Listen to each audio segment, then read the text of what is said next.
Hey, what's going on, y'all? It's your boy Kamal Amir, Philly's finest, and tonight let's talk about stories. All right, so what's your story? The story you tell yourself, does it motivate you? Does it inspire you?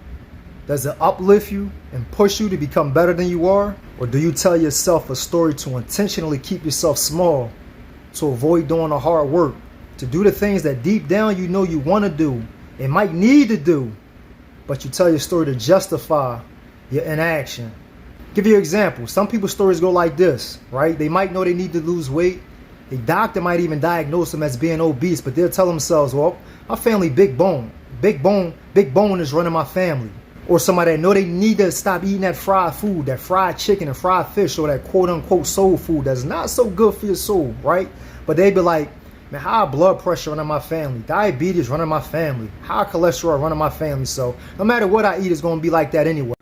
That's what I mean by stories, right? You might have told yourself that story. You might know somebody that tell themselves that story. That's the stories I'm talking about. But one of my favorite stories, and this is the one that I'm gonna really touch on, is more money, more problems, or money don't bring you happiness. As a matter of fact, my wife used to say that a lot. But the thing about my wife is her spending habits and her wants says the complete opposite of what comes out of her mouth, but that's a whole nother story. There was a psychologist named Angus Campbell from the University of Michigan. He did a study, and he was trying to figure out what's the common denominator for happiness. What really makes people happy?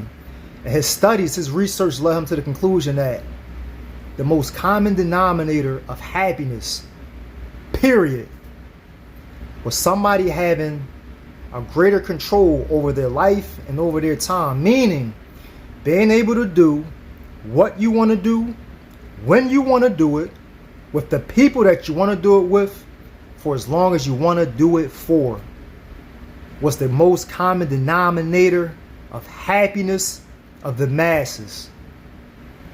As a matter of fact, it's not always about money, but I believe that the biggest dividend that money pays is the greater control that it gives you over your life and your time. And that's what that was his conclusion of his research of what brought the most happiness. It's your boy Kamal Amir, Philly's finest. Just wanted to share that with y'all. Y'all be cool. Get it right or get left out. Peace.